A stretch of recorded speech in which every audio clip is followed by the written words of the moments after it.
Federal Drive is presented by GEHA, Government Employees Health Association, proudly providing health and dental benefits to federal employees and their families. Visit GEHA.com. And now, the Federal Drive with Terry Gerton, sponsored by GEHA. Welcome to the best of the Federal Drive on Federal News Network. It's Friday, July 3rd. I'm your host, Eric White, filling in for Terry Gerton, and I'm glad you're here. Coming up this hour of the Federal Drive, building more missile defense capability means rebuilding the industrial base behind it. Plus, the Pentagon is spending billions on major weapon systems, but there's growing questions about whether they match the way conflicts are actually unfolding today. Those stories and much more ahead during this hour of the best of the Federal Drive.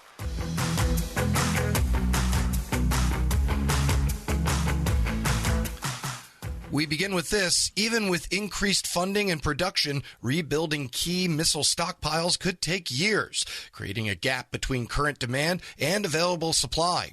Federal Drive host Terry Gerton got a closer look from Mark Cancian, Senior Advisor with the Center for Strategic and International Studies. We have been covering the strain in the missile industrial base for a while here, some with CSIS's own analysis, some talking to the primes themselves. But your latest analysis puts a timeline on rebuilding specific inventories. As you did this research, what was the most surprising or concerning thing you found in those timelines? The timelines stretch from 1 to 4 or 5 years, and they vary depending on the munition. There are some that will be replenished relatively quickly, like JASSM, because we've been buying some steadily for the last number of years, but some will take 4 or 5 years, like Tomahawk and Patriot, because we have not been buying large numbers, and there's a lot of competition for the output. Your paper makes the point that this really isn't a money problem, that there is plenty of money between the One Big Beautiful Bill Act, the 2026 defense appropriations, what's planned for 2027. There's plenty of money, but it really is a construction and capacity constraint. What is it about some of these more in-demand missiles that is going to require so much time? The problem is that in the past, munitions had a hard time competing. After the Cold War, we expected to fight regional conflicts that would be short, so we didn't see a need for large inventories. We structured the defense industrial base for efficient production at peacetime production levels. And then munitions never competed very effectively because the services would rather build platforms, which were going to be visible for 30 years, rather than munitions that would go into a storage bunker. So coming into the current period, we did not have large stockpiles. That thinking began to change with the war in Ukraine, where we saw that many inventories were exhausted supporting Ukraine. And then we've seen it again here with Iran. Now we're putting the money against those capabilities, but it just takes time to increase production capacity and for these missiles to be produced. Some of that capacity constraint comes from the supply chains. I mean, some of these missiles remind me of the old jokes about F-35s, that they had suppliers in all 50 states. And some of these missiles are the same. How do you expand such a complicated supply chain so quickly? Well, the short answer is you can't. It takes time. It takes years. The primes want commitment from the Department of Defense. Show me the money. They don't want to build facilities that aren't going to be used. And getting that whole process going, from appropriation to the contract, then starting to build the capacity, that just takes time. Now, we've seen increases in production capability. Looking at Patriot, for example, we've gone from about 150 a year to 300 to 600, of which the U.S. gets about half. So there has been progress, but it takes time, years. Is this just a matter of going from an 8-hour production day to 24/7 production and trying to hire enough people to man the facility? Some of it is expanding with existing facilities, but some of it requires building new facilities.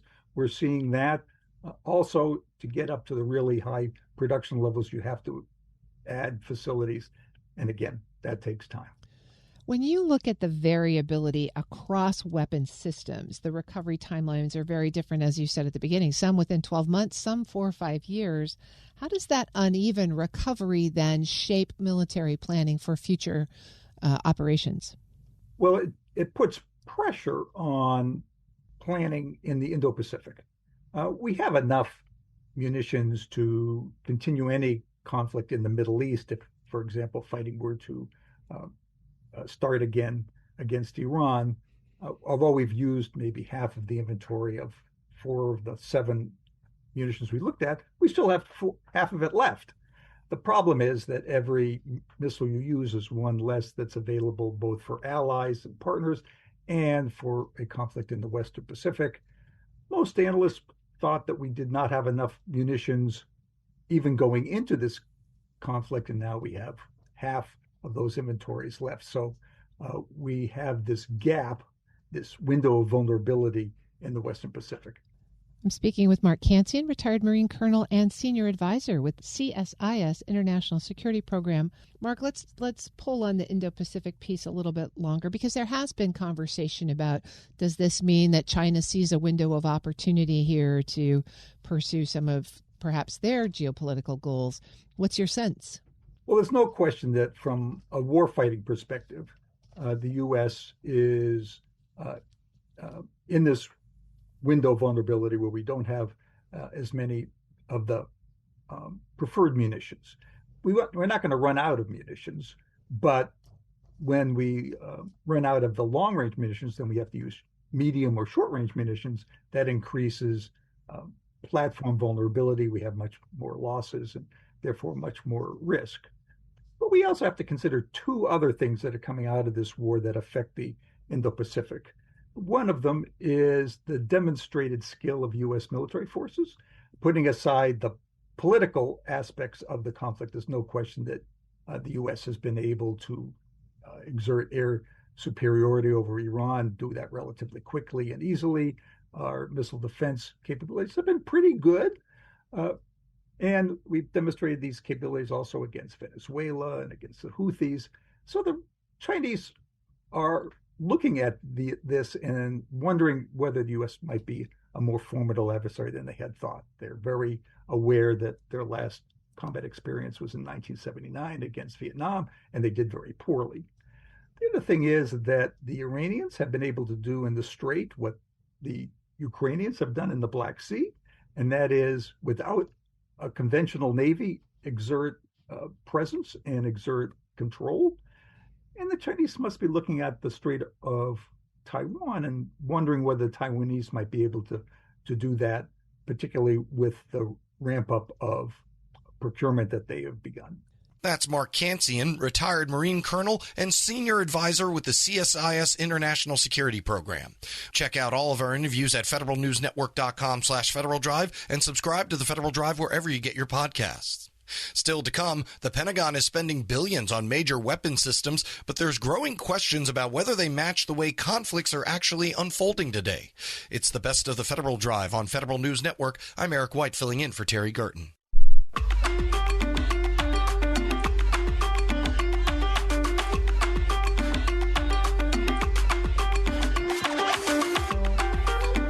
Welcome back to the Best of the Federal Drive with Terry Gerton on Federal News Network. I'm Eric White, filling in for Terry. Even as defense spending rises, many investments are still going into high-cost, limited systems, raising questions about whether the U.S. is building the right mix to sustain a prolonged fight. Joining the Federal Drive earlier to share her analysis was Senior Defense Policy Analyst for the Center for Defense Information at POGO, Virginia Berger. You have an interesting new paper out, Exquisite Defense Fails in Practice. Let's start at the top. Define for me what you mean when you say exquisite defense. So exquisite is a term that has been used as a label for specific systems and munitions within the U.S. military for a couple decades now. Initially, it was used as a sort of term by the establishment, by the leadership within the Pentagon, as a critique of our procurement habits that were left over from the Cold War, right? Like looking into the patterns we had built on obtaining and procuring incredibly technologically dense and complex missiles that came out of needs identified during the Cold War while we were, playing nuclear brinksmanship with the Soviets, and all of the sort of patterns and trends that were established in military procurement and acquisition during that period. And so in the mid-2000s, there was sort of this retrospective going on saying, okay, are those, exquisite systems, these incredibly technically complex, incredibly expensive systems, going to be what we need in the next fight? And this question was first raised by the military establishment. Not much was done within the Pentagon to address it. There were a couple initiatives, but no real credible action was taken at a scale that, any civilian would be able to notice. But it became sort of a pejorative term within military policy spaces overall. And exquisite defense turned into this term of critique, saying, hey, when we buy exquisite things, we are buying things that are too expensive, too fancy. The phrase that always is sort of used in tandem with exquisite is high cost, low density, right? Incredibly expensive, but not very many, right? If you look at the average cost for something like some of these munitions that are often labeled as exquisite, one of them costs $15 million for a single bomb, right? And that's exquisite. It's these huge high costs because of how technically dense they are, all of the process that has to go into developing and making them. That's what that's what we're referring to when we say exquisite. I really appreciate that articulation of the concept, because the paper focuses on two particular systems, air defense systems, Patriot and THAAD. Both have been in the military inventory for decades now. You tried to make the argument that this recent Operation Epic Fury, is the first time we've really tried to use them at any scale, and we didn't get what we paid for. Exactly. I make this point that exquisite defense is something worth critiquing, especially given how Epic Fury has shown us that the Iranian strategy of throwing cheap drones, namely their Shahed drones, at us is actually very effective. And I think we were met with a little more pushback from them than maybe we anticipated with the might of the U.S. military. And so if you look at these two systems, which are the ones I pulled out specifically for their performance in Epic Fury, right, the Patriot system and the THAAD, they have a long history of promises and some performance, but never against a near-peer adversary like Iran. And so the reason I picked them was because they were sort of this perfect encapsulated example within Epic Fury to serve as a wider critique of our exquisite systems and our penchant for procuring exquisite systems within the U.S. military. Where do you see the biggest gap between what they cost and what they actually deliver? So when you look at their cost versus delivery, the cost, you really have to look back over history, right? The Patriot system was first developed in the 70s. We've had it for an extensive amount of time. So if you look at life cycle cost, it's almost impossible to truly conceive of it based on how expensive it is. But if you look at their individual munitions today, like the PAC-3 MSE, that's the interceptor missile that is fired out of the Patriot systems today, a single one of those is millions of dollars. And that's just one shot. That's not even accounting for the maintenance and upkeep of the system, the cost of the radars associated with it, right? It's not even encompassing that. So just baseline to fire one of those at one drone is an immense cost. THAAD, similarly, their missiles are just as expensive, if not more so. And we look at the cost of their radars. There's been estimates, one of the radars of a THAAD system in Epic Fury was taken out, and to rebuild and reconstitute that THAAD system, I've seen some people estimating the sort of untold cost is going to be over $1 billion. And that's just for one of these systems. And so if you look at the cost, it's immense. But then you look at performance, you have to realize that these two systems have been touted by the defense industry, by their manufacturers, as the cutting edge of air defense, right? Capable of handling every air threat in today's modern environment. I'm paraphrasing one of the phrases that one of the defense companies sort of throws on in their press release every time they get a new contract for these. And the reality is they were never designed to actually handle the full spectrum of air threats. We go back to the Patriot system, which again was first developed in the 70s. It was meant to target aircraft, not missiles. In fact, it was a software update in the Gulf War that made it able to target missiles, because they took it to the Gulf War and were like, oh no, the missile threat is what's really the problem from the Iraqis, not aircraft. That's what we need to handle. And so they used a software update to make it be able to attack missiles, which was never its intended purpose. And so you sort of see all these built-on additions that have brought it to today. Same with the THAAD. The THAAD system, both of them only detect within a very specific altitude range for airborne threats, munitions, aircraft. The THAAD system in its initial development in the late 90s, early 2000s, they were actually struggling to detect within the full altitude spectrum that they were initially promising, and they actually shrank it. So they now only detect at very, very high altitudes where the drones aren't. And so they can't even detect drones. And in fact, we've seen prior to Epic Fury incidents in the Middle East where either U.S. forces or allies who had purchased these same systems for us flagged, hey, they didn't detect that drone, and it got through and made a hit. So we knew that before going into Epic Fury, and yet we still had these systems as the backbone of our air defense. And we saw them in one situation, a THAAD radar was taken out successfully, bringing that whole system offline. And these things have a massive range. So what else was then left at risk once that was offline? What other equipment, what other, service members, allies were then put at risk because of that? Same thing with the Patriot, right? Like one part of it, one radar is taken out, suddenly it can't fire, it can't detect without that. This billion-dollar system is now offline. Or if you look at the cost of, back to specifically the munitions, the defensive interceptor missiles, we fire one or two of those off to take out one drone.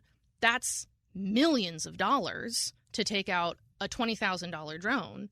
Oh, but wait, that drone is part of a swarm that has 80 more. And so how many millions of dollars are we then firing? And so you have to look at those promises, what they were originally designed for, with the actual current threat picture and what that cost truly has amounted to. Virginia Berger is Senior Defense Policy Analyst for the Center for Defense Information at the Project on Government Oversight. This seems like a classic situation that we often hear about, which is the defense acquisition program is just not nimble enough to make a sudden change based on real-time information. We've had these programs for decades. We've been buying these programs for decades. We keep putting money into these programs for decades into the future. How would you like to see that process shift so that the Defense Department has more real-time flexibility to shift its focus in acquisition? I think we've seen some efforts over the last 18 months to try and do that. But I would actually counter and say that I want them not necessarily to reform their entire process, but to actually use the information that is being generated by their own department just outside of the defense acquisition program, right? We had evidence that the Patriot and THAAD systems were not appropriate for modern war.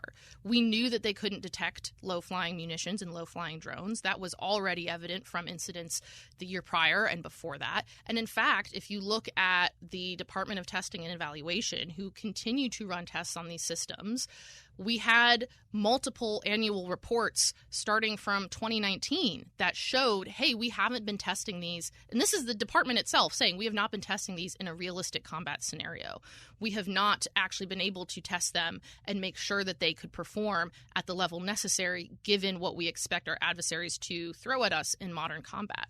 So I would say, yes, we should probably make some reforms so that we can move with the speed of innovation that modern combat requires. But at the same time, we had this information. And if there was just a better, more holistic approach to encompassing all of this data that we already have in reforming what we do when we decide to continue procuring the systems, we may not have been in this situation, and we may have identified that, hey, maybe we don't need to sunset these entirely, but maybe we don't need to spend as much money on them, and maybe we divert some of that to air defense and munitions that would be more cost effective and appropriate given the threat that we are likely going to face. We had that information, and they could have performed on it. Virginia Berger is a senior defense policy analyst for the Center for Defense Information at POGO. You can find this interview along with all of our interviews at federalnewsnetwork.com/Federal Drive or by subscribing to the Federal Drive wherever you get your podcasts. Still to come, DoD's ability to protect classified information held by its contractors depends on a system under growing strain. But first, building more missile defense capability means rebuilding the industrial base behind it. It's the Best of the Federal Drive with Terry Gerton on Federal News Network. I'm Eric White filling in for Terry.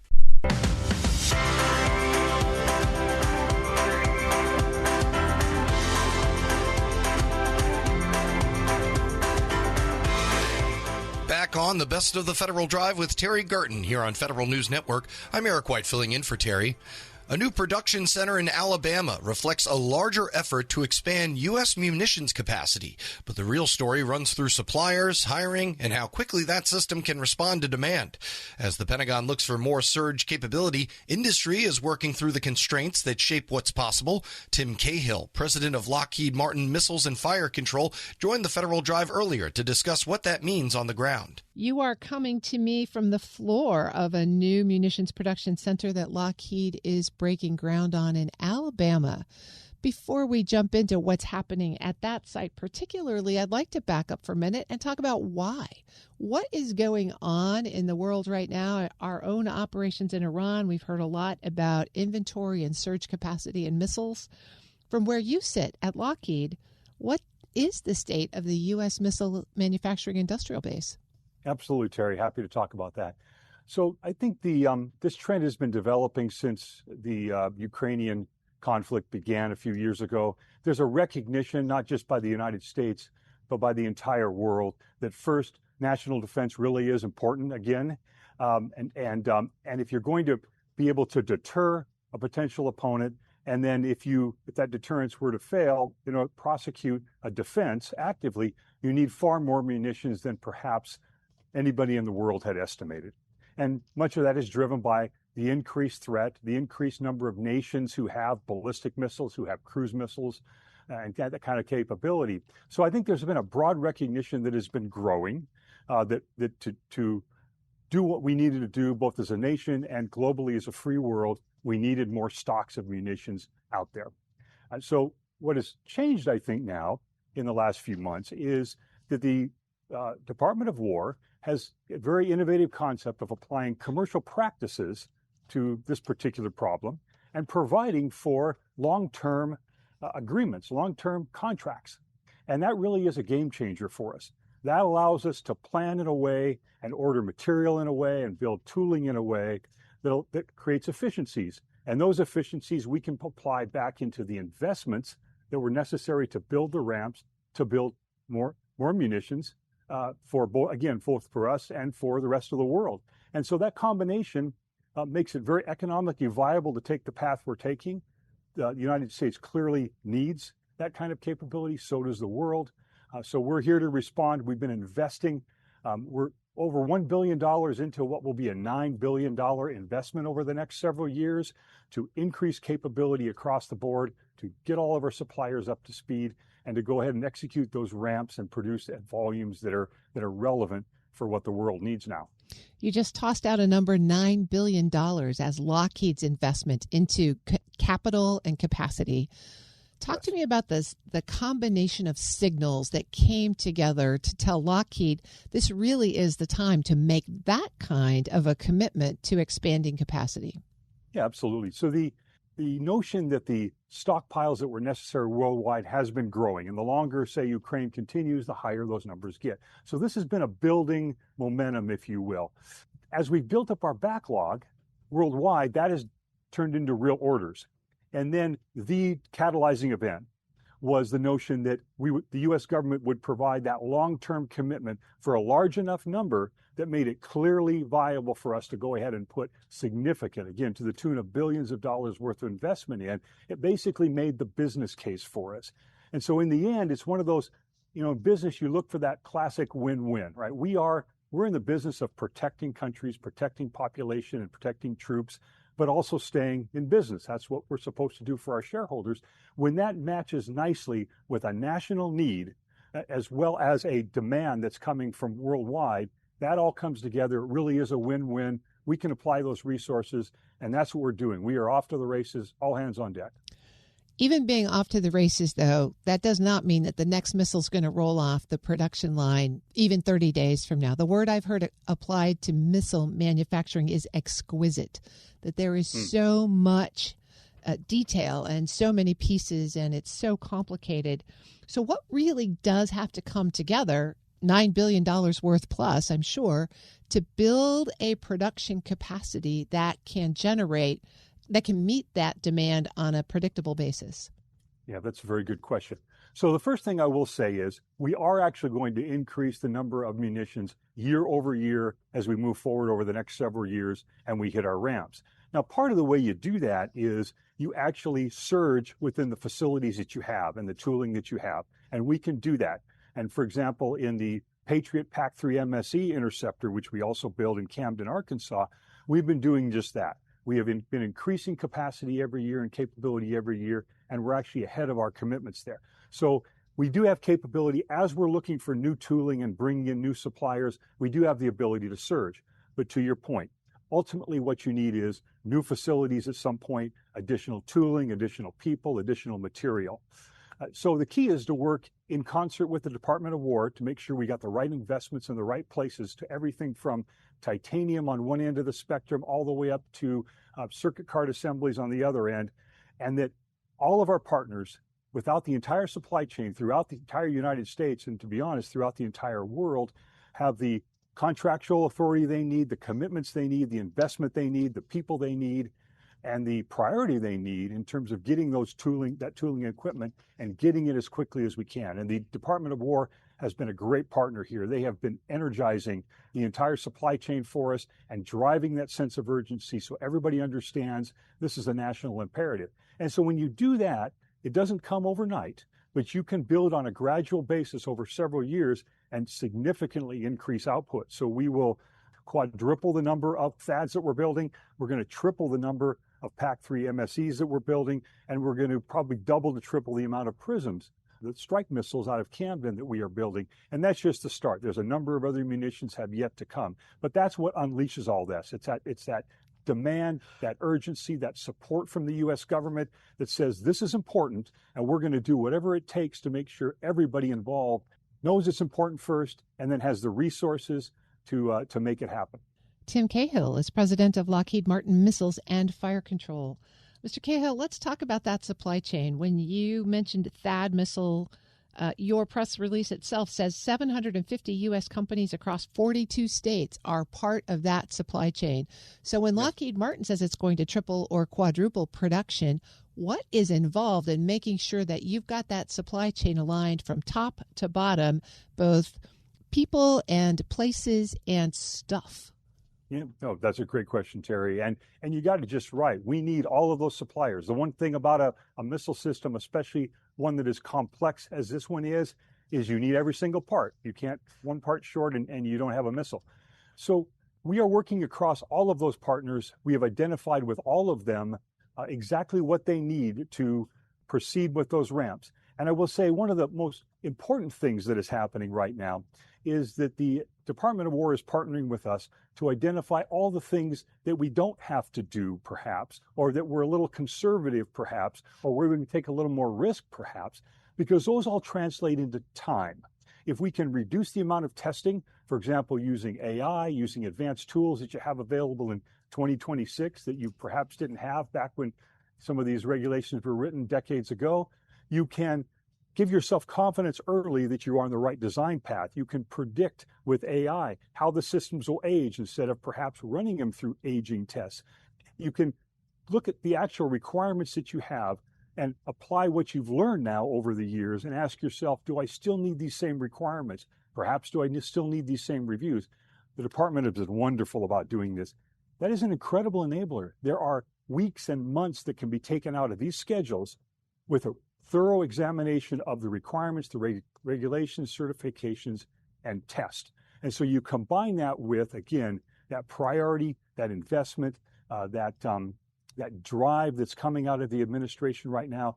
that's the right combination. Tim Cahill is president of Lockheed Martin Missiles and Fire Control. Find this interview on our website at federalnewsnetwork.com/Federal Drive. Still to come, DoD's ability to protect classified information held by its contractors depends on a system under growing strain. It's the best of the Federal Drive with Terry Gerton on Federal News Network. I'm Eric White filling in for Terry.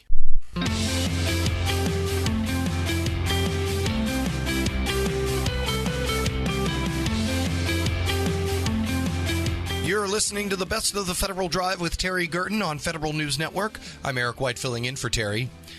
GAO says the agency responsible for overseeing classified work at defense contractors is falling short of its mission, with gaps in inspections, staffing, and risk prioritization.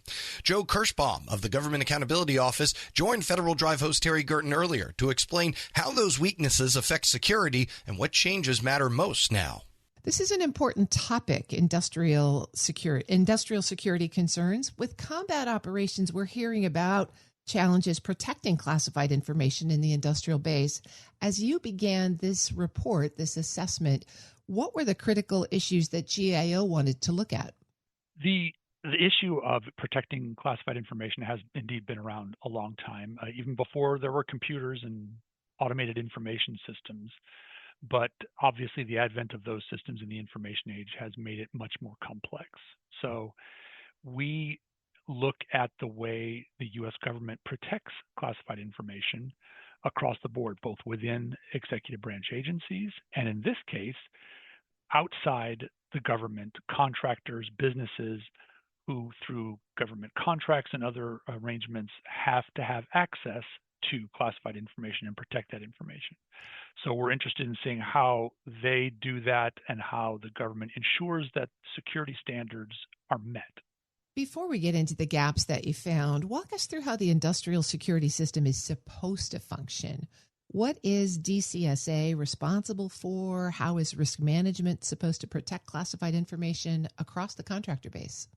The way the government protects classified information is based in sets of standards that are established through NIST standards, and through organizations like Committee on National Security Systems, which is headed by DoD, but also with representation from all the relevant government agencies you can think of. They're the ones who set the standards, and then those standards are executed by the Defense Counterintelligence and Security Agency, DCSA, their industrial security function. What they do is they help clear contractor facilities for processing, handling, storing classified information, both in terms of physical storage and handling, and in terms of the people handling it, and also the information systems.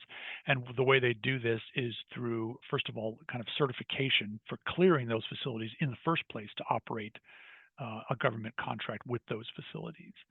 And then, probably more importantly, routine assessments of those companies and contractors and facilities to ensure that they're continuing to meet those standards, determine where they are not meeting standards, and ensure that any gaps are closed.